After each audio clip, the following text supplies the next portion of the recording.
ప్రభుత్వ ఉద్యోగులు పెన్షనర్లు ఎంతో కాలంగా ఎదురు చూస్తున్న హెల్త్ స్కీమ్ కు ప్రభుత్వ కసరత్తు కొలిక్కి వస్తోంది. విధి విధానాలను ఖరారు చేసేందుకు సచివాలయంలో సీఎస్ రామకృష్ణారావు అధ్యక్షతన ఎంప్లాయీస్ జాయింట్ స్టాఫ్ కౌన్సిల్ సమావేశమైంది. నూతన ఈహెచ్ఎస్ ను రేపు లాంఛనంగా ప్రారంభించే అవకాశం కనిపిస్తోంది. అయితే పూర్తి స్పష్టత రాకముందే తమ వాటాగా వేతనాల నుంచి కోత విధించడంపై ఉద్యోగ సంఘాలు అసంతృప్తి వ్యక్తం చేస్తున్నాయి. ఎంప్లాయీస్ హెల్త్ స్కీమ్ వల్ల ఎలాంటి ప్రయోజనాలు ఉంటాయి, ఎలా అమలు కానుంది, నిధుల సమీకరణ వంటి అంశాలపై మా ప్రతినిధి నగేష్ చారి గ్రౌండ్ రిపోర్ట్.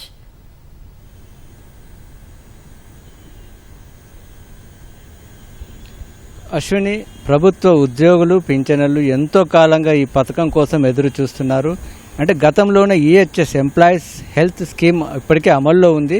అయితే ఈహెచ్ఎస్ అనే కార్డు ఉన్నప్పటికీ పెన్షనర్లకు, ఉద్యోగులకు ముఖ్యంగా హైదరాబాద్లోని ప్రముఖ కార్పొరేట్ ఆసుపత్రుల్లో చికిత్స ఇవ్వడం లేదు.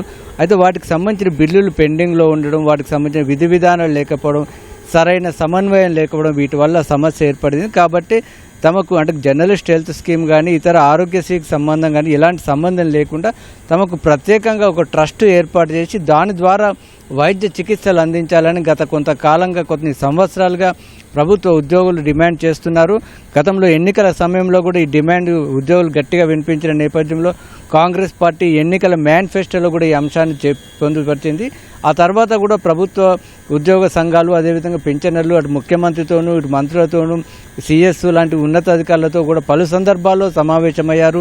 వాటికి సంబంధించిన ఒక స్పష్టమైన విధి విధానాలు ఇవ్వాలని కూడా చెప్పారు. ఈ నేపథ్యంలో ఇటీవల కేబినెట్ దీనికి ఆమోదం తెలిపింది. రాష్ట్రంలోని ప్రభుత్వ ఉద్యోగులు పెన్షనర్ల కోసం కొత్తగా ఎంప్లాయీస్ హెల్త్ స్కీమ్ను అమలు చేయాలని నిర్ణయించారు. అయితే గతంలో ఉద్యోగుల నుంచి ఎలాంటి డబ్బులు తీసుకోకుండా ప్రభుత్వమే పూర్తిగా భరించి వీటికి సంబంధించిన చికిత్సలు అందిస్తూ వచ్చింది. అయితే ఆ విధంగా కాకుండా ఈసారి కొత్త విధానంలో చేయాలనేది ప్రభుత్వం నిర్ణయించింది. దానికి ఉద్యోగులు కూడా అంగీకరించారు.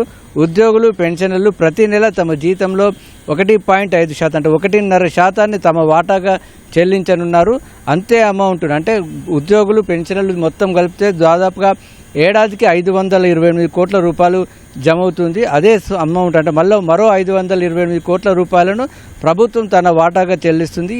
ఈ మొత్తం 528 మొత్తం కలిపి 1056 కోట్ల రూపాయలను ద్వారా ఈ పథకాన్ని అమలు చేయాలనేది ప్రాథమికంగా నిర్ణయించారు. అయితే ఈ దీనికి ఇదంతా కూడా గతంలో రాజీవ్ ఆరోగ్య ట్రస్ట్ ద్వారా అమలవుతుంది. కాబట్టి ఇప్పటికి దాని ద్వారా కాకుండా ప్రత్యేకంగా ఎంప్లాయీస్ హెల్త్ కేర్ ట్రస్ట్ అనేది ఒకటి ఏర్పాటు చేయాలని క్యాబినెట్ నిర్ణయించింది. దానికి సిఎస్ అధ్యక్షునిగా ఉండను.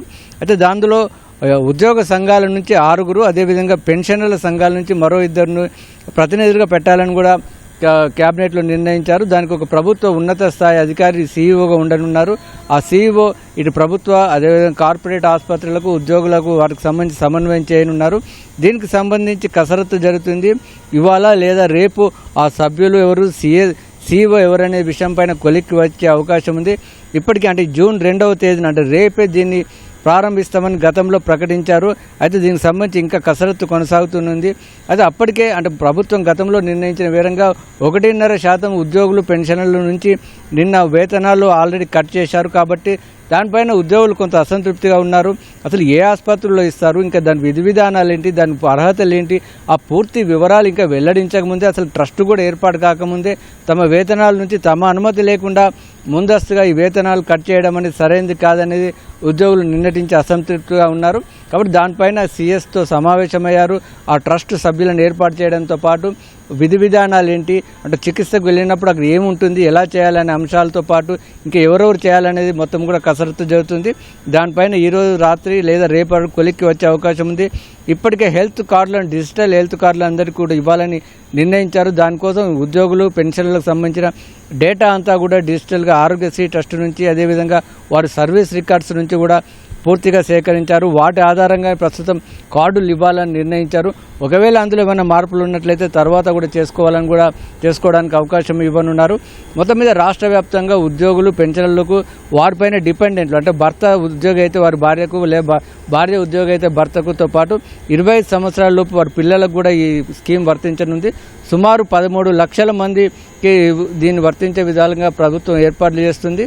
అంటే హైదరాబాద్తో పాటు రాష్ట్ర వ్యాప్తంగా ఉన్నటువంటి 628 కార్పొరేట్ హాస్పిటళ్ళు, నిమ్స్ లాంటి ప్రభుత్వ ఆసుపత్రుల్లో మొత్తం దాదాపుగా 1900కు పైగా చికిత్సలకు ఇవన్నీ కూడా ఉచితంగా నగదు రహితంగా చికిత్సలు ఇచ్చే విధంగా ప్రభుత్వం దీనికి సంబంధించిన ఏర్పాట్లన్నీ కూడా చేస్తుంది. ఇప్పటికే దానికి సంబంధించిన ఎక్సర్సైజ్ దాదాపుగా కొలిక్కి వచ్చింది. 1-2 రోజులైనా దానికి సంబంధించిన పూర్తి ప్రక్రియ ఇచ్చి వీలైతే రేపే దీన్ని లాంఛనంగా ప్రారంభించి కొంతమందికి సుమారు 50 మందికి ముందుగా కార్డులు ఇచ్చి దాన్ని ప్రారంభించే అవకాశం కనిపిస్తుంది. మొత్తం మీద ఈ నెలాఖరు వరకు దీనికి సంబంధించిన పూర్తి స్థాయి అందుబాటులోకి తీసుకొచ్చి నగదు రహిత చికిత్సా విధానాన్ని అంటే నూతన ఎంప్లాయీస్ హెల్త్ స్కీమ్ను పూర్తి స్థాయిలో చేయడానికి కోసం ప్రభుత్వ పరంగా పూర్తి ఏర్పాట్లు మాత్రం జరుగుతున్నాయి. అశ్విన్.